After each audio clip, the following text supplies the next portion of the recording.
All right, y'all. We got something to talk about. So I guess I'll start with the report. Should I start with the report? Yeah. So it was his own Department of Justice, right? Right. Special counsel, but yeah, within his own Department of Justice. So he releases the report on Biden's whole classified documents thing. And he was basically like, did he break the law? Yeah. Yeah, he broke the law. But we're not going to charge him. And that part actually reminded me of Hillary with the email investigation. Totally. Said the same shit. They were like, did she break the law? Yeah. And they gave specifics. Here's the multiple ways in which she broke the law. But we're not going to charge her. So he said about Biden, yeah, he broke the law. But basically the reason we're not going to charge him is because he's a well-meaning, senile old man. I mean, I'm paraphrasing there, but barely. Yeah. Barely. They said that they had to consider the way that the jury would perceive him, and they would perceive him as a well-meaning, forgetful old man. And then they had specifics in there about their conversations with him and key details from his life that he was unable to recall in these interviews. Now, on the well-meaning thing, what I'll say is this. Do I think intent matters? Yeah, it definitely matters. And that's why Trump's case is way more egregious, is that he lied about it repeatedly and had them move boxes. And it was like pulling teeth to try to get him to return, and he returned some, but not all of it. And so I actually do think that matters. But the bigger takeaway to me from this report is this was the first moment that it seemed like the straw that broke the camel's back, where everybody was like, yeah, I think you got to go, homie. I think forget charges, whatever. You can't be president another 5 years. Right. Well, because in the report, they said that he couldn't remember what years he was vice president. Okay, just pause on that for a second. Yeah. He couldn't remember what years he was vice president? Everybody knows what years you and Obama were in. That's not a hard one. Not at all. That's not a hard one. That's the simplest thing in the world. That's not like a gotcha. Yeah, and then he came out and said, I did a 5-hour interview on October 8th and 9th of last year in the midst of this, crisis, and, basically trying to make excuses for it. It's there's no excuses for that shit. And then the other thing it said in the report, what did it say about his son? It said he couldn't remember when his son died within several years. And so they had an interview, because part of the allegations that they talked about is that he had given his ghostwriter for his book classified information. And so part of what they said too is the interview with the ghostwriter, which happened back in 2017. Already things were bad. He struggled. He spoke painfully slow. He struggled to interpret his own notes. They said by the time they interviewed him, things had gotten worse. And that's when he couldn't recall when he was vice president. He couldn't recall when his son died. Couldn't recall which side of an issue some key adversary had been on. Couldn't recall details about Afghanistan, about the issue around Afghanistan. Just really, really, really bad stuff. Now, one of the points that the resistance liberals are making is this is the same thing that they did to Hillary, where they didn't charge them because they thought, there wasn't enough wrongdoing there, but they politically shiv them in the side. And they're making that comparison to Hillary. My reaction to those resistance liberals is, shut the fuck up. Shut up. Because then, here's the worst part. So then he comes out, Biden's like, I got this shit. I'm going to handle this. Calls a press conference. In the middle of the I'm not senile press conference, goes full senile. So this is in the middle of the week, where earlier he said Emmanuel Macron, instead of saying Macron, he said Mitterrand, which is a dude who died in 1996. Then, the next day or the day after, he did the same shit, but cited a different world leader who's been out of power for a hot minute. And who died in 2017. What was that dude's name? Helmut Kohl. And he died in 2015. And he cited it I was talking to this dude the other day. And apparently, the report I saw said he told that same story twice at the same fundraiser using the same wrong dude. And then, in this press conference, today, he had a moment where he said, rambling in some speech at some event, he goes, I'm president of for the red states and the green states. You don't know red and blue states? Then, the big thing that happened tonight was in this I'm Not Senile press conference. He said that... Which it's always a good sign when you have to give the I'm Not Senile press conference. It's always a sign things are going really well. He said that the Egyptian president is from Mexico. What was the exact line? So he was talking about the situation with Gaza. And he was saying something, I don't know, about he meant to talk about the Egyptian border at Rafah. And he meant to say the Egyptian president Sisi, but he said the president from Mexico Sisi. Yeah, even though clearly you're talking about Egypt in the context of being bordering. Now, apparently, he was also very cranky in this press conference. And one of the reporters were really going at him. And one of the reporters was grilling him and was like, how bad is your memory? And Biden thought he was burning the dude back. And he said, my memory's so bad, I let you speak. No, Biden Harris HQ tweeted that out. That was a great moment. No, for him. Did they? Yeah, that's who it is right there. Oh my God, that's so embarrassing. Because that's I thought that was a great moment. Because that doesn't even make sense. It sort of reminds me of when Nikki Haley was like, I only wear my shoes for ammunition or whatever. And it was like, wait, what? That doesn't mean any. What is that? And then she tweeted it out. It was a great line and everyone was just confused. It's kind of like that. So look, here's where I'm at. This is the first time where I really think it might actually be possible that at some point he's going to step aside. Yeah. Because, okay, so they already announced on March 28th, you have Obama and you have Bill Clinton. They're going to do a big fundraiser, a big speech rally thing in New York. And, I was telling Crystal, if you're Barack Obama, if you're Bill Clinton, if you're Jill Biden, somebody who can sort of pull rank on him a little bit, it needs to be in the same ballpark of power. They need to be able to pull him aside and be like, look, dog, we love you. They can say, oh, we think you did a great job, but it's time.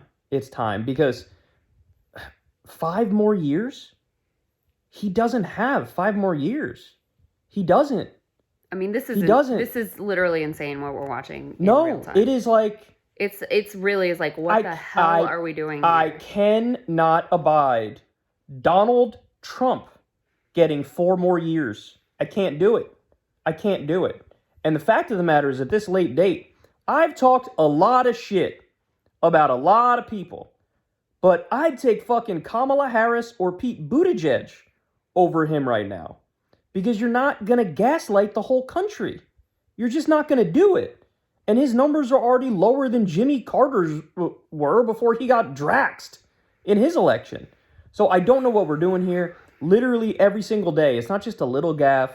It's literally yo, we got to take the keys from grandpa. That kind of a gaffe. Really That's where we're at. To try to convince him, sorry, you can't do this, is sort of the conversation that happens a lot of times, which is Grandma was caught driving on the other side of the road. She crashed into the garage when she was trying to park. It's just, we can't let you do this. And by the way, mind you, I haven't said a fucking word about policy this whole time. I could do my whole policy rant. Hey, here's where he's been fucking up lately on that, and back in Netanyahu's genocide and all that. Putting all of that aside, I don't know what we're doing here.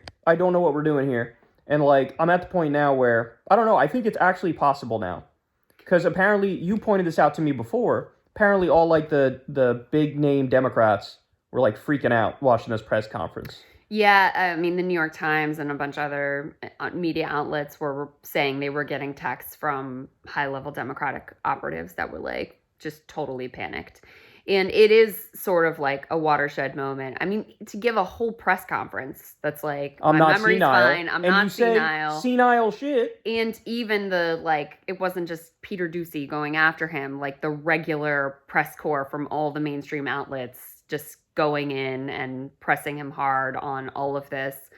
So I do think, I don't know if it'll happen, but this is the first time also that I've thought oh, they may actually really push to move him aside because you can't, he can't sit for an interview. He can't give he can't do anything. He said, I'm not doing the Super Bowl interview, he said. It's incredible. Now you know why. Now you've had, numerous instances that were really bad within a week. I mean, listen, we talk for a living. We have moments all the time where, like, a word will fail, whatever. Not anything like, I forgot when I was vice president. I forgot when my son died. I can't think of the word Hamas. That was one of the other ones when he was trying to give an update on the ceasefire. And he was struggling. He said for the opposition. Word, and he said, the opposition. The opposition, said... and someone yelled out Hamas, and he's like, yeah, Hamas. That's what I mean. It's like, oh my fucking God, this is insane. Like, his own DOJ just said, basically, you're not competent to stand trial, and the jury's gonna be like, we can't. This guy doesn't even know where he is. Like, we're not gonna find him guilty. Your own DOJ thinks that, and you think you can be president of the United States? It's getting to the place now where it really is. I mean, we're at Dianne Feinstein. We're approaching Dianne Feinstein levels at this point. I think that's fair. It's getting to the place where it's almost more the responsibility of his aides and the people around him and the people that claim to love him that are enabling this. I mean, we're getting to like elder abuse levels here. And then, of course, obviously the most critical point is like what it means for the country, what it means for the world. These freaking Democrats who claim that they believe democracy is on the line and this is existential, and they shut down every avenue for any other possible Democratic candidate. They made it an anointment. I mean, Marianne Williamson just suspended her campaign. Kudos to everybody who was in Nadine and Marianne and Cenk, who were trying to sound the alarm.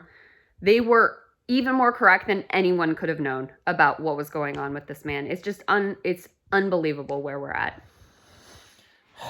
It looks to me, too, like, I don't know how hard anybody's tried to get him to step aside. I genuinely don't know. My guess is nobody's really stood up to him or taken him aside or had a real point to make to him. But I feel like now we're at the point where people around, like Obama, might say to Obama, like, you're really not going to say anything, you got to step in. Yeah. And but then the question really is, like, it's very possible, and this is something I don't think people have entertained, it's very possible that in the same way he's cranky old man in this interview, he's cranky old man to anybody who might say some shit to him. Absolutely. Fuck you. Last time everybody said I was dead. I wasn't dead. I ended up winning, which is true, to be fair, right? But, like, he is probably still stuck in that mindset of, like, no, definitely. I'm good. Just like when you try to take grandma's keys and grandma's like, fuck off. Yeah. Fuck off. Like, I gave birth to you, bitch. Like, I know more than you do. And I feel like what happens in a scenario where literally everybody's telling him, don't do it, don't do it, don't do it. And he's like, fuck off. And he's indignant and he does it. It's like, well, what happens then is Trump gets over 300 electoral votes. That's where we're at. Like, I'm at the point now where I feel like, oh, Trump is definitely going to win, bro. Because, okay, there was a poll that came out. Now, even with a conviction, Biden wins the popular vote by 2 percentage points over Trump. And that's the popular vote. That's to say nothing about who would actually win the Electoral College. So, I don't know, man. I don't know. Okay, let me ask you this final question before we wrap it up. Okay. In a hypothetical scenario where Joe Biden was based FDR 2.0, where he got all of Build Back Better through. Okay. Right? He did Medicare for All. He did like a bunch of dope things, didn't back a genocide. In that scenario, would you look at this and be like, all right, you got to step aside? It depends. Depends on whether I felt like, because in that scenario, it's like what you need is the aides who were really behind the scenes pushing that stuff to still be in the positions to continue that direction. Then I might feel different about it. So you can overlook this senility if he was like perfect on policy. Potentially. Yeah. Yeah, if he had the right aides in place, I wouldn't be like, come on down, Kamala Harris. I'd be like, let's just basically what you're saying is if you mix the senility with the fact that he's already fucking up on policy, backing the genocide, moving to the right on everything. Yeah, absolutely. It's the mix of those factors that's making you go. Yeah, fuck this. But he would really, but the senility in the old age, like it is a real problem.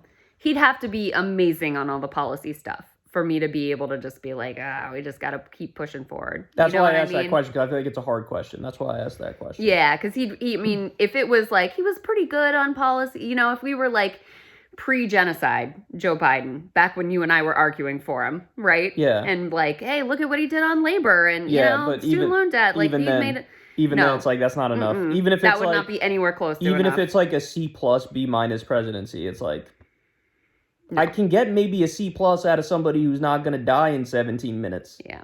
And risk the election to Trump also. That's the biggest thing is I can't do another 4 years of Trump. I can't do it. I don't know if I can do 4 more years of this. It's bad.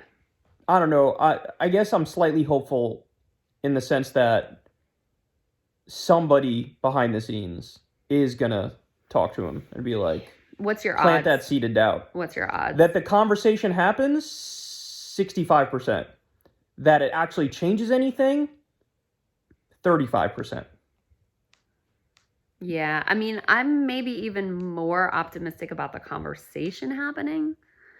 But that it changes everything, not as much. Because at this point, like, a switch flipped. Anybody who was in denial about... Oh, no, I still see people in denial. I still see resistance liberals in massive denial. Yeah, but okay. But, I mean, anyone, like, with any sort of not with brain real... worms. Not with yeah, brain worms, who's like an actual operative, actual person in a position of power, all the media players, whatever. A switch flipped. It's over. They're no longer in denial. They see very clearly the disaster that is before them and before us and before the world. So I feel more confident that somebody at a decent level is going to have the conversation. I feel less confident that it's going to change. I'm more like 10% that he'll actually drop. I'll give it 35. We'll see what happens. But all this was just one thing after another thing after another thing. And it's just like, bro, get it together. And the problem is, there's not much you could do. Even if you pump him full of uppers, make him grow a beard, do all sorts of shit that would make him... beard? Yeah, like a beard, he'd look a lot more G if he had his beard and aviators on. Like, he might be able to get away with being a little bit senile in that scenario. But, like, at some point, the uppers will just make you have your gaffes quicker. Like, faster. Like, you'll talk faster, but you'll still be saying you just ate lunch with Scooby-Doo. Right. Like, so at some point, even the uppers can't help you enough, and that's sort of where he's at. So, I don't know, guys. Not good, y'all. Not good. Not good at all.